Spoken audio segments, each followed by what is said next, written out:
Bonjour à tous et bonjour aux autres. Nous nous sommes quittés en fin de partie 2 où je vous disais que selon moi nous étions au point culminant de cette sorte d'hallucination collective médiatiquement provoquée, voire étatiquement souhaitée et donc planifiée. Et objectivement, les dernières nouvelles n'ont vraiment pas de quoi me faire démordre de cette assertion.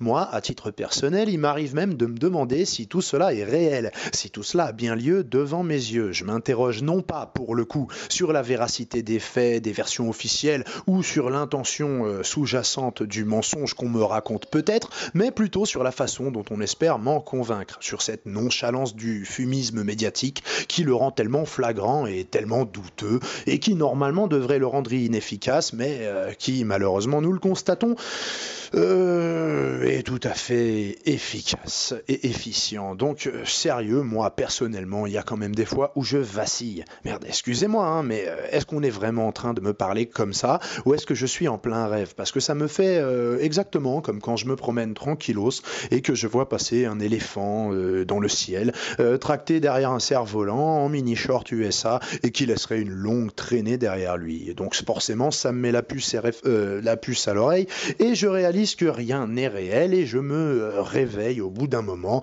j'ouvre les volets, je regarde par la fenêtre, ouf, plus d'éléphants. Bon, il reste toutes les traînées, et pas que dans le ciel, il reste toutes les traînées à tous les sens de cette expression. Mais quand je jette un œil aux une de Charlie, en achetant sagement mes clopes, j'ai beau me pincer, je me réveille pas. Et puis j'ai beau me pincer fort pour être sûr, hein, sur ce cas-là, je me suis mordu pour y voir clair, je me suis toujours pas réveillé, voilà, jusqu'à l'os, 8 points de suture, bon bref, en y réfléchissant, d'ailleurs ça ne sert strictement à rien de se pincer, de se mordre, de se taper la tête au montant du lit quand on croit rêver en espérant se réveiller, puisque si on rêve, on ne se pince qu'en rêve, donc au fond, on ne se réveillerait même pas, puisqu'on rêverait simplement qu'on se pince. Donc arrêtons et admettons de mauvaise grâce que toute cette propagande existe sous une forme aussi tonitruante et ridicule, et que tout ça est vrai. Donc vous voyez, au bout d'un moment, quand il parle couramment 5 langues, il finit par disparaître, trahi par son absurdité, l'éléphant volant. Mais Charlie Hebdo, lui, est toujours là. Donc,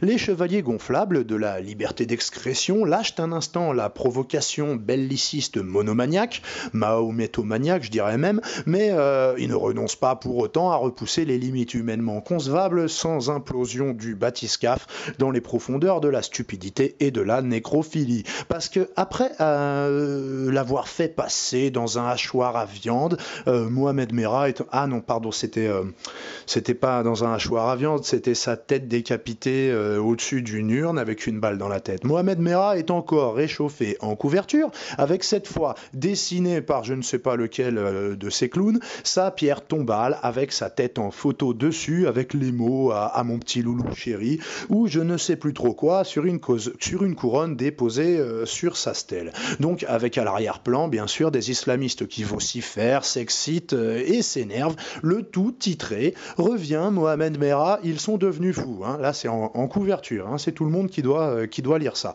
Bon, ok, alors jusqu'à présent, j'avais mis leur bravoure de clown pétomane au bout du rouleau sur le compte d'un atlantisme fondamental travesti en fondamentalisme laïque.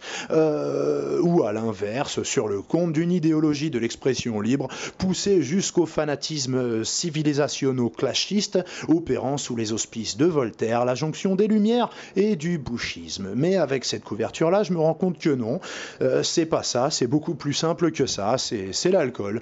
Enfin, tout simplement, enfin sûrement, hein, circonstances atténuantes, peut-être, je sais pas, moi je pense que ça vaut mieux d'avoir fait cette couverture en étant sous qu'en étant sobre. Enfin, quel est le sens exact de cette idiotie? C'est vraiment lamentable. Je sais pas exactement si les parents des enfants de l'école à Toulouse là sont maintenant en France ou pas, mais si ils y sont, il y a de quoi traîner Charlie devant la justice française, il me semble. Enfin, Charlie, si Merah est réellement l'assassin des mômes de la maternelle, bande de gros bâtards, est-ce que vous voulez qu'il revienne? Oui, d'accord, mais pour faire quoi? Vous êtes débile ou vous êtes complètement con? Enfin, je veux dire, vous êtes débile ou vous êtes carrément cinglé? Fufi, explique-nous un petit peu comment il faut comprendre ce gribouillage sur nappe en papier d'apéro-bar. Reviens pour faire quoi? Pour tuer des enfants dans une école? Qu'on puisse encore dessiner des trucs de plus en plus débiles et clivants pour la société, détruire encore plus le vivre ensemble déjà à l'agonie et l'achever à coups de crayon dans la gorge,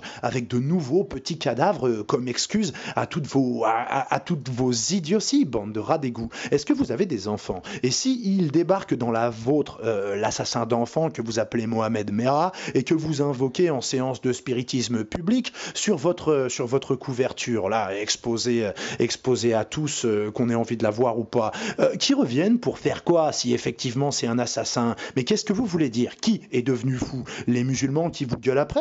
Et il serait plus fou que Merah ne l'était si effectivement il a fait ça. C'est ça que vous nous dites. Et vous voulez que Mohamed Merah mette fin à cette folie qu'ont des islamistes que vous dessinez en train de râler après vous en tirant à nouveau dans la foule. Non mais qu'est-ce que c'est? C'est de l'humour au 33e degré ou pas? Je comprends pas, moi. Honnêtement, je sais pas. Je ne comprends pas. Pardon, mais j'ai les fils qui se touchent. Reviens, ils sont devenus fous. Oui, Fifi a écrit un bouquin avec ce clin d'œil. Reviens, Voltaire, je suis devenu fou. Je me le procurerai sûrement à 22 centimes sur Amazon. Et on va bien rigoler. Mais alors, à partir d'aujourd'hui, comment vous faites pour dire du mal de Dieudonné qui ne respecte pas les morts, etc. Enfin, on en reparlera vers la fin, parce que je me demande s'ils vont pas finalement le mettre en prison, alors qu'il le garde au frais depuis 15 ans, et en faire un martyr à nez rouge pour diviser l'opinion, ou en espérant tout simplement que ça énervera suffisamment les gens pour qu'un mec fasse un truc idiot, dégueulasse, ou les deux simultanément, afin de pouvoir éliminer la galaxie jusqu'à la dernière particule de pensée critique amalgamée avec tout cela, en dépit du bon sens. Enfin, on en reparlera, mais lui, là, le monstrueux naze iranien, quand est-ce qu'il a déclaré un truc comparable à votre une? Est-ce qu'il a aussi fait l'éloge de Mohamed Merah en donnant à son acte une dimension sociologique rationnelle qui la justifierait un tant soit peu? Non, c'est un nécrophage fréquentable qui a fait celui d'A.B.B. Breivik, là, qui a été repeint donc à longueur de ce livre en un symptôme, certes, mais en conséquence surtout inévitable et presque défensive d'un Occident assailli et mis en danger par l'islam et l'islamisme, bien entendu. Eh bien, là, pareil, quand est-ce que Dieudonné, lui, a souhaité voir un autre massacre au nom de je ne sais quelle analyse à la con? Enfin, jamais, quoi. Vous pouvez essayer de comprendre ce que vous voulez entre les lignes et entre les mots, mais cela, si vous avez l'extrait, vous me le passerez, vous me mettez un lien. Sans ça, vous comprenez que j'ai du mal à comprendre pourquoi Dieudonné est pour toujours et à jamais un mec plus détestable et plus exécrable que dans Tech. Donc, je sais pas. Qu'est-ce qui se passe, Charlotte? Les musulmans sont fous de ne pas vous donner quelques enfants assassinés à vous mettre sous la dent? Enfin, ce dessin qui ne veut rien dire finalement, il est lourd de sens. C'est bien ce qui me semblait. Le charlatanisme et ses condisciples trépignent d'impatience en attendant de pouvoir à nouveau changer une mare de sang en bénéfice sonnant et trébuchant. Alors après, j'imagine pas faire comprendre à ces arriérés qu'à la base de toute la philosophie et de toute la réflexion à l'européenne notamment, le doute préalable et la démonstration sont à la base de la pensée construite. Et qu'en l'absence de procès pour cause de mort clinique, la famille de Mohamed Merah ne devrait pas avoir à le voir passer au hachoir à viande décapitée, etc. en couverture de Charlie Hebdo. Coupable ou pas même d'ailleurs, ça ne change rien. Même les mamans des pédophiles, je suis sûr, aussi malheureuses de ce qu'on reproche à leur fils, qu'elles puissent l'être, elles qui se rappellent leur petit bout de chou dont personne n'aurait pu prévoir qu'il tournerait de cette façon, eh bien, ils aiment cet enfant dont ils se rappellent, malgré l'horreur de leur destin, qui franchement, dont on imagine difficilement comment le destin d'un parent peut être pire que celui d'un parent qui voit son enfant grandir pour devenir l'objet de la haine du monde entier, à tort ou à raison. Mais enfin, est-ce que vous comprenez ce que je dis, les gens de Charlie? Est-ce que vous avez des tripes? Quelque chose qui dit que votre enfant, c'est votre enfant de façon inconditionnelle, le mot est à la mode, et qu'en principe, on va pas se moquer de la tristesse complexe d'une mère qui est dans ce genre de situation sans risquer d'être traitée de petit salopard cynique et mal civilisé. Donc, même coupable, je trouve que ça ne se fait pas, plusieurs fois de suite, encore moins, de se foutre de la gueule des mères endeuillées. Donc, je le réexplique à l'attention des hydrocéphales fermement décidés à ne pas comprendre et à commenter ce que je n'ai jamais dit et ce que je ne dirai jamais. Donc, sauf si une balle dans la tête vaut procès aujourd'hui en France et qu'aucun doute ne subsiste dès lors qu'un cadavre ne nie pas tout en bloc, on pourrait, peut-être, en l'absence de quelque procès que ce soit, garder dans un tout petit coin de sa petite tête de prétendu démocrate de gauche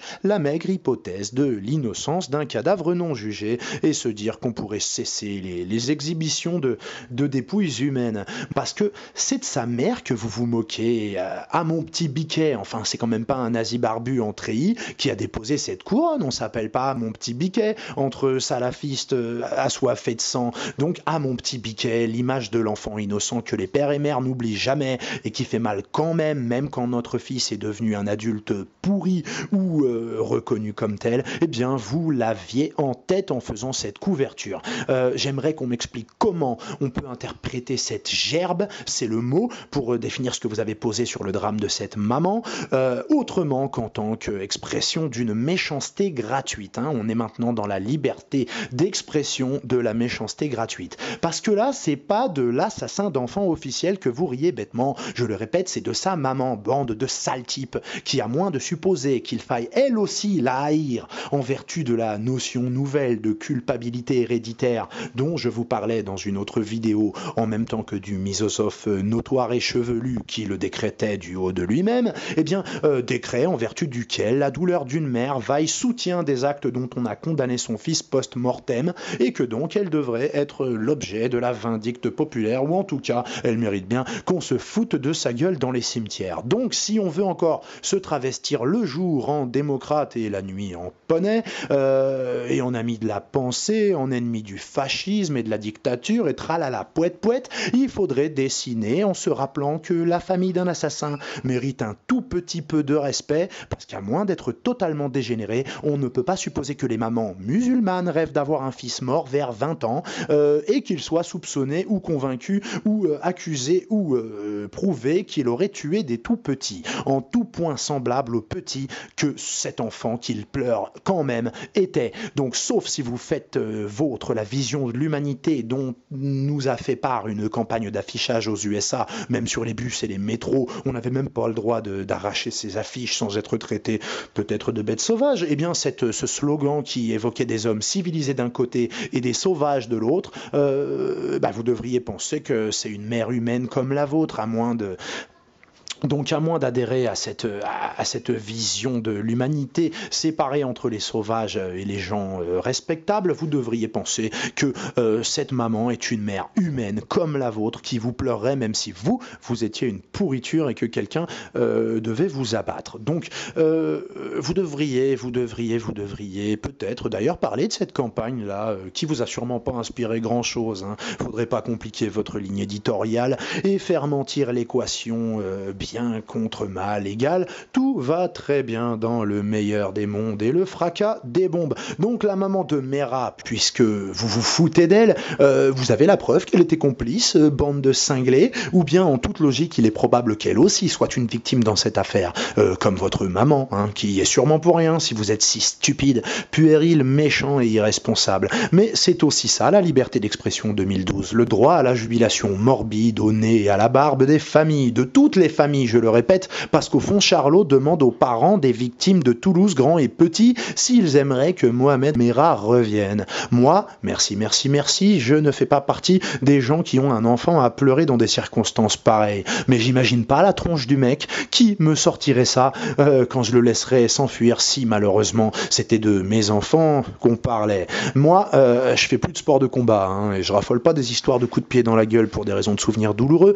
mais si quelqu'un vient me poser ce type de questions alors que mon enfant a péri dans ces circonstances, eh ben je ferai quand même une exception et je me demande quand même la tête qu'il aura quand je le laisserai partir. Donc Mohamed Merah revient dans l'école de qui? Des gosses à Charlie? C'est ça que vous voulez, bande de cinglés? Et si c'est ça qui se produit par un sale et injuste retour de boomerang du destin, bande de cons, vous repenserez pas à cette couverture ignoble pour tout le monde? Vous auriez pas envie de vous flageller la tronche avec un cintre et de poncer vos doigts pour être sûr de ne plus jamais dessiner une connerie pareille quand je pense que j'ai acheté vos torchons à 20 ans? Bon Dieu, je réalise que je suis un miraculé et que sont quelque chose qui rime avec. Et franchement, je reviens de loin. Enfin, ça a déjoué la mort des autres, c'est vraiment dans l'air du temps. Ça me fait penser là à 50 Degrees of Shame, ou of Shade, 50, 60, je m'en contrefous. Bref, ce bouquin qui dit dépeindre la fantasmologie féminine et dont bien sûr les extraits surlignés nous parlent de baffes dans la gueule qui font jouir, de sensations de viol forcément orgasmiques islamique, etc. Donc on va voir le bouquin brandi peut-être par des violeurs multirécidivistes comme pièce à décharge déjà devant les juges, et ce dans pas très longtemps. Monsieur le juge, moi on m'a dit que ce bouquin décrypte la libido féminine qui fantasme forcément sur le viol et la brutalité. Donc je croyais pas violer les gens, moi je croyais faire plaisir. Donc on a encore et toujours affaire à des gens qui rient ou fantasment de choses qui ne leur arrivent pas à eux. Petite bourge nouvellement multimillionnaire que personne ne tabasse sans être payé pour ça, eh bien elle va aller expliquer à une femme battue qu'au fond elle devrait jouir en avalant ses dents. Enfin quelle horreur, j'ai envie de commander ce bouquin pour l'illustrer vite fait, pour vomir dedans, pour filmer ce happening et lui réexpédier son chef-d'œuvre révélé dans toute sa puissance. Et vous pourrez utiliser d'ailleurs ma vidéo, madame, pour essayer de vendre votre bouquin aux anorexiques et aux mannequins comme solution pour ne pas avoir les bouts des doigts qui puent, tout en gardant la ligne morbide exigée par des créateurs totalement dégénérés. Enfin, je vais pas en parler de suite, mais j'ai quand même entendu un chroniqueur du gros journal nous dire que cet étron feuilletable était mal écrit, même en anglais, mais que c'était un livre important parce que il ferait lire de la main gauche des gens qui ne liraient même pas sans ça. Donc par extension du raisonnement, il me semble qu'on peut dire que l'Équipe et l'Argus Mag sont deux journaux importants pour les mêmes raisons lumineuses. Enfin, finissons Charlie, je sais pas si c'est tout à fait consciemment ou si ça sent l'eau de vie, une couve pareille, mais bon, je vous félicite quand même. Tiens, un nouveau sondage à proposer à vos hamsters. Pensez-vous que la guerre civile soit la seule solution et la seule échappatoire à la crise? Sinon, pensez-vous que les programmes télévisés et le journal satirique officiel devraient avoir une approche plus pédagogique et que Charlie doit redoubler d'efforts pour précipiter les choses? Bon, c'est vrai que dès la partie 1, en intro, je voulais vous parler du rap que les médias se sont régalés à diffuser pour nous parler de son auteur abattu dans le coup de filet, parce que ça va nous dire tellement de choses sur les conspis, les gens qui parlent par exemple des banques mondiales et des Bilderberg, comme dit Manuel Valls, c'est les mêmes qui nient l'existence du 11 septembre, carrément, le 11 septembre en entier, et donc bien sûr les chambres à gaz et ses pliés, même si au départ les gens n'ont parlé que des Bilderberg et n'ont absolument pas évoqué les autres étapes de l'échelle de Manu. Donc cliquez là, je suis trop bavard pour perdre du temps à vous passer l'extrait. En cas de clic d'ailleurs, asseyez-vous si vous savez pas de quoi je parle et si vous vous doutez pas de ce qu'il va vous dire. Mais ce que je vous propose, c'est de parler du rap dit conspi du terroriste présumé, après peut-être en partie 4, on verra. Vu comme ça c'est goupillé, on sait pas trop où ça va s'arrêter. En attendant, si ça vous dit, on va continuer à parler d'humour, d'esprit satirique, de liberté d'expression et autres éléphants roses. Désolé mais j'y reviens, voire de liberté d'opinion, pourquoi pas, soyons fous. Qu'est-ce que je disais? Oui, restons encore un peu avec nos bottes en plastoc à patauger en suffoquant dans la tête de l'idiot du village, là, Charlie. Donc pour la prochaine randonnée, rajoutez ça sur la checklist, compañeros, pensez à la pince à linge sur le pif. On a vu qu'il se languissait d'un nouveau massacre et qu'il crachait à la gueule des mères, comme si elles étaient forcément responsables et comme si quoi que ce soit était jugé. Hop, j'ai déjà dit ça, j'y reviens pas. Comment dire? Là, moi, c'est spécial, je suis obligé, en passant au bureau de Métastabat, d'avoir mes gants en vinyle et mon masque anti-particules pour saisir Charlie par curiosité intellectuelle et constater la face avant, selon les jours nuls ou dégueulasses, ou les deux pour le même prix, bien entendu. Bon, bref, si j'ai des thunes, j'achète ciné pour les faire chier, mais bon, Charlie, protégé par le latex de mes gants, je le retourne pour admirer les gribouillages, et là, cette fois, qu'est-ce que je vois? Un dessin qui, une fois n'est pas coutume, semble admettre l'existence d'au moins deux types de musulmans, pardon, c'est pas un vrai lapsus, je l'ai fait exprès, mais voilà, c'est un peu le lapsus qu'on aimerait voir fleurir sur les bouches. Enfin, on y voit des caricaturaux fanatiques et terroristes, et des qui ne le sont pas exactement, avec l'accroche, un truc du genre comment les musulmans modérés peuvent arrêter les extrémistes. Enfin, ce genre de truc. Illustré par un musulman extrémiste sur lequel un musulman urine en levant la jambe, alors qu'il prie à côté d'un autre musulman admis comme modéré par l'accroche au-dessus du dessin. Celui-ci ayant d'ailleurs d'ailleurs un air absolument stupide, une tronche de débile. C'est clair, on dirait monsieur l'actionnaire de Charlie Hebdo, parti nettoyer le personnel ailleurs. Bon, que vous ayez eu envie de vous représenter par exemple en train de botter le cul à Ben Laden, le terroriste, hein, pas le contact de la CIA, pardon, je m'en mêle, j'aurais pu comprendre, mais là non, vous stipulez clairement que ce sont bien les gentils musulmans que vous clébardisez de la sorte, vous les gens bien et bien intentionnés et respectueux, etc.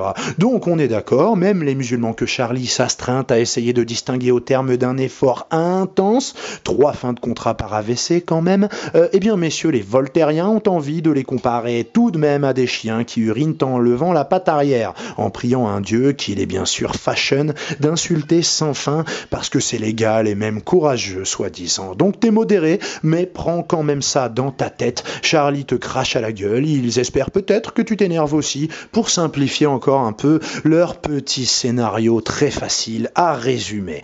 Donc si j'avais du temps à perdre à dessiner vos tronches lamentables que je ne montre plus parce que j'ai pas envie qu'un abruti vous fasse du mal, parce que moi, hein, vous pourrez faire semblant de pas comprendre ce que je dis clairement, mais j'ai toujours dit, tu ne tueras point, je pense que c'est quelque chose auquel on a le droit de s'accrocher, mais surtout depuis que Sarkozy a reconnu qu'on était quand même un petit peu de culture chrétienne en Europe, moi je refuse de vous mettre en danger, si quand même vos sbires et vos maîtres m'en laissaient le temps et passaient pas leur temps à me donner matière à parler encore, je vous servirai bien un truc du même genre, où je vous pisserai moi-même dessus avec un déguisement pourri de votre bien-aimé Voltaire, dont vous n'êtes les héritiers que si son image officielle est effectivement erronée à peu près, comme le dit, comment il s'appelle déjà, Guilmin, je suis pas sûr de l'orthographe, tapez Robespierre sur YouTube ou sur Dailymotion, ça suffira pour retrouver le conférencier. Donc au moins, en vous pissant dessus en effigie, moi je n'insulterai ni les dieux, ni les prophètes, ni les croyants, ni votre communauté, ni aucune communauté, ni personne à part vous, puisque finalement, y a que vous qui êtes responsable de vos idioties. Donc, vous qui admettez par principe l'existence de musulmans modérés, vous les traitez de clébards qui pissent dans la rue en comparant leur prière à une posture de quadrupède d'animal. Donc, les comparer à des chiens, c'est fait. C'est la base de quoi, rappelez-moi, comparer un groupe humain à des animaux? Est-ce que c'est pas ça qu'on appelle déshumaniser l'ennemi pour permettre l'intolérable en tant qu'être humain? Dites-moi, bande de gros malins, c'est quand que vous dessinez l'un d'entre vous en train de lever une pierre avec des musulmans qui grouillent en dessous, histoire de les comparer à des cafards, à des nuisibles. Et essayez qu'encre là, tiens, ça rappellera Radio Mille Collines au Rwanda. Oh putain, il faut que je vous reparle de ça, c'était incroyable. Et des troupes de l'ONU qui se sont barrées, laissant libre champ à la boucherie généralisée. En ces temps de justice mondiale aéroportée, ça vaudra peut-être le coup d'aborder un peu la question. Oui, la comparaison est excessive, mais le monde, sous la plume que sort Richard Prasquier, l'impartialité même, je vous l'accorde, pour dire que oui, l'islamisme est comparable au nazisme, donc si c'est comparable, ça fait 6 plus 6, 12, donc pourquoi on nous a jamais parlé des massacres de masse perpétrés par l'islamisme, et pourquoi on ne sait pas à quelle période ça s'est fait et comment? Donc, ok, si vous voulez, la radicalisation de cette religion, comme celle de toute autre, peut être instrumentalisée pour perdre les esprits et pour justifier la barbarie et l'inhumanité. Certes, mais franchement, pas besoin d'aller chercher l'illumination pour sacrifier autrui. Il me semble que par exemple, le simple fait d'avoir un flingue super chouette qui tire en rafale à haute cadence, ça suffit aux citoyens américains pour faire le ménage dans les cinémas. Tiens, par exemple, l'appât du gain fait aussi tout à fait l'affaire. Vous avez qu'à taper lait en poudre en Afrique pour voir quelque chose de numériquement plus comparable à terme avec le nazisme, démontrant par là que Mammon est un dieu comme un autre, si un dieu doit bien entendu être compris par certains malades mentaux comme une raison valable de tuer n'importe qui.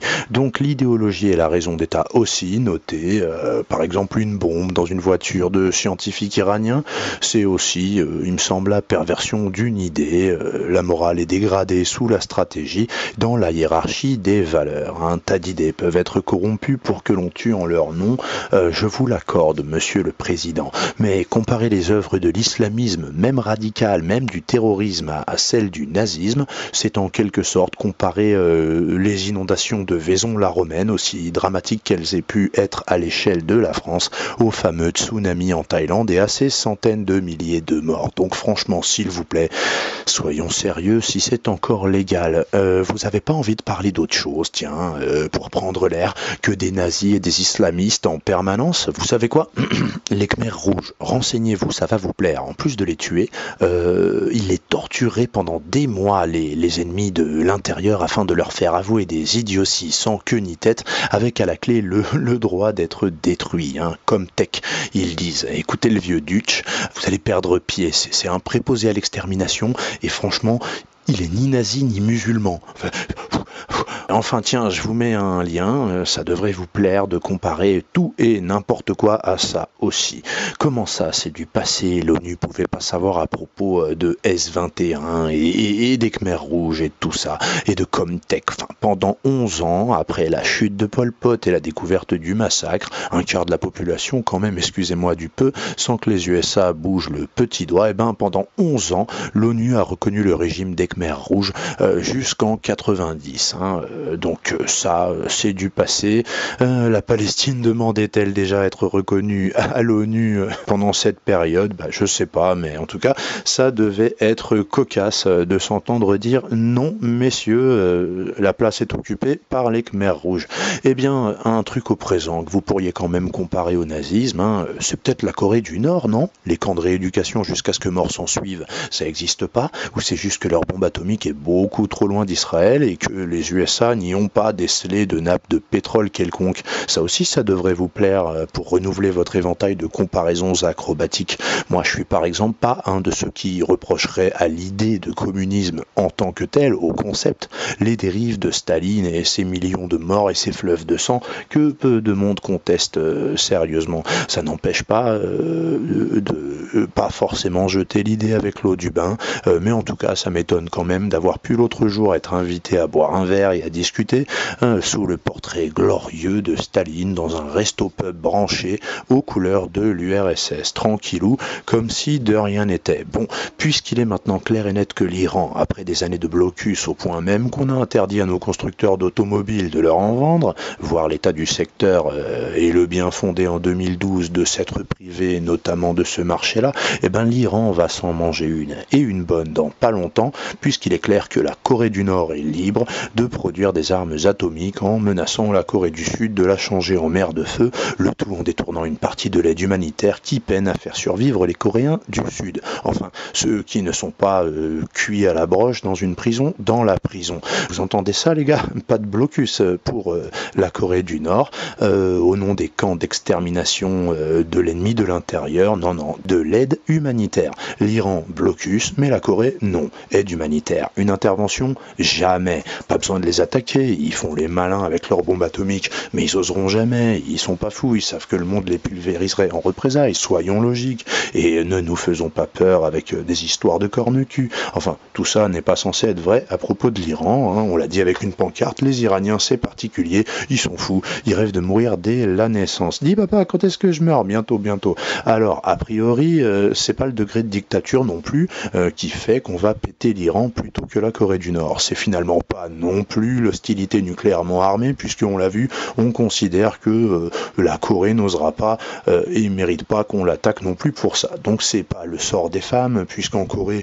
l'avantage c'est que c'est assez égalitaire, c'est les hommes et les femmes et même les bambins qui sont rééduqués la corde au cou pour raison de filiation ou de connaissance. Ça rappelle quelqu'un ça, ce genre de circulaire juridique, quelqu'un d'assez bien coiffé d'ailleurs. Donc c'est pas non plus les droits de l'homme là, on l'a dit, il est bien entendu que le pétrole n'a rien à voir là-dedans non plus. Quand même, enfin ça peut pas être ça, les USA ils sont bien, on l'a vu, c'est la freedom, les sourires fridents à Obama, ils s'en foutent du pétrole, mais enfin voyons, ne verse pas dans l'anti-américanisme primaire, monsieur, on sait ce qu'il y a au bout. Bon, bon sang, mais il doit y avoir une autre explication alors. Je vous fais le détective de l'histoire à dormir debout, là, à voir l'introduction. Bon, allez, je vais vous laisser. On en est à je sais plus combien de temps là, 30 minutes ou je ne sais quoi, donc on se retrouvera en partie 4 avec une petite visite du camp S-21 au Kampuchea libre, reconnu par l'ONU, l'État palestinien jamais reconnu par les mêmes gens très bien et très cohérent. On va parler du fisc, non pas celui de Johnny, de Michel Larocque, de Florent Pagny, de Yannick Noah, de Bettencourt, de je ne sais plus qui là, Arnaud ou Pinault, ou peut-être des deux, pourquoi pas. Mais de toute façon, on s'en fout d'eux, le pire de tout, c'est Dieudonné, et on en reparlera. On écoutera donc aussi ce fameux rap conspi qui mènerait à la folie meurtrière, c'est bien entendu, et puis on reparlera de l'Iran, parce que moi, pauvre con que je suis, j'ai une solution pour la paix au Moyen-Orient, et donc dans le monde, si ça intéresse quelqu'un, et en plus elle est con comme la pluie, mais quelque part elle est limpide. Bon allez, je vous la fais maintenant au cas où je mettrai encore 45 heures à uploader la partie 4 après 3 tentatives laborieuses. On va faire comme avec mon fils et son cousin, 7 et 6 ans, assez énergiques et turbulents. Quand ils se mettent des pains pour des jouets, on va plus chercher à savoir qui a commencé à prendre un jouet pour taper l'autre, même si on a une vague idée au fond, mais on leur confisque à tous les deux et qu'ils arrêtent de nous casser les oreilles et les pieds. Donc viens, on se dit que l'Iran accepte à nouveau les visites de l'AIEA et que simultanément Israël se plie au règlement international en matière de nucléaire et accepte aussi la première visite de l'AIEA, bienvenue les gars, et qu'il s'engage en cas de possession d'armes nucléaires à s'en défaire sagement sous l'aimable supervision de l'ONU par exemple, donc où que soient trouvées les armes nucléaires en Iran ou en Israël.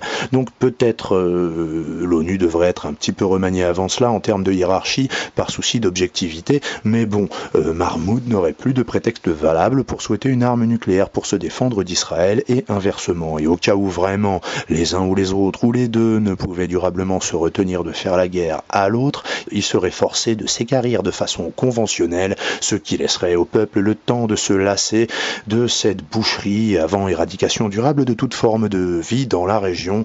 Voilà, objectif plus facile à atteindre avec une arme nucléaire. Donc avis à ceux qui aiment la vie, soutenez le désarmement total des belligérants et même des grands juges de paix armés jusqu'aux dents, là, les USA notamment. Au lieu d'en bouffer en perfusion du modèle américain, au lieu de vous le prendre en t-shirt, en literie, en trash TV, en rideau, en sextoy et en suppôt, demandez à désarmer les USA aussi, parce que ça ressemble franchement à rien dans le concept, un monde sûr et sans armes et pacifique et sans armes nucléaires, à part pour ceux qui les ont déjà et qui parfois les ont déjà utilisées sur des êtres humains. Donc c'est qui? C'est Dantec, là, le vieux frappadingue déboussolé, qui prévient les Arabes que attention les mecs, hein, on a je sais plus combien, 660 666 têtes nucléaires aux USA, et je ne sais plus où, enfin on a du mal à le comprendre, on n'est pas sûr des grammes qu'il a. Et donc le mec là, qui ne paye absolument pas en ce moment 500, 600 euros d'amende par jour sous peine de prison pour incitation à la haine raciale, c'est vrai qu'on est largement au-delà, hein, et ça se doit s'appeler autrement puisqu'on est dans l'appel à l'extermination radioactive massive. C'est charmant, on dirait du Tom Cruise, mais bon, il y en a parmi vous à qui ça parlera pas. Étrangement, la télévision ne leur a parlé que de Mel Gibson. Enfin, je vous laisse savourer. Donc pour les sensibles, les médecins légistes, paraît-il, utilisent une pommade camphrée pour ne pas défaillir dans les odeurs de putréfaction de leurs plus anciens clients. Donc si vous avez du baume du tigre, là, le truc chinois, ça devrait faire l'affaire. Allez, tartinez-les-en un peu sous les narines et on y va. Avec nous, j'aimerais juste vous rappeler que nous sommes en compagnie de Maurice G. Dantec et on commente les événements qui se passent du côté des musulmans. Ce n'est pas une religion, c'est une idéologie. C'est d'ailleurs la première idéologie qui a été créée, c'est-à-dire c'est une fausse religion. Je dis bien, cette haine sera tellement immense que leur disparition en tant que peuple, à mon avis, est à considérer. Et il ferait bien d'y penser. Qu'est-ce qu'on fait, là, Maurice? On leur casse la gueule, je sais pas, moi. Si tu veux, le problème, c'est que c'est ce qui va finir, évidemment. Donc, effectivement, il va y avoir, excuse-moi, oui, un cassage de gueule général. Comme il y a eu pendant la Seconde Guerre mondiale. Cette guerre a été déclarée. On tue des journalistes, on tue des écrivains. Tout ça parce que ces types-là sont même pas le sens de l'humour suffisant pour être capables de décrypter une bande dessinée danoise. là, il faut être abruti. Il faut vraiment être abruti. Une grosse truie palestinienne, par exemple, peut s'essuyer les pieds sur un drapeau danois. OK. J'ai la photo. Et les Occidentaux, ils ont une histoire, entre autres, j'allais dire, qui dit quelque chose, qui en particulier ne me casse pas les couilles. OK. Je vais donner un conseil à tous les musulmans et à tous les islamistes qui m'écoutent. C'est que vous pensez sans doute que les démocraties que vous essayez de détruire sont des régimes, disons, décadents. Et sur un certain nombre de points, vous avez effectivement raison.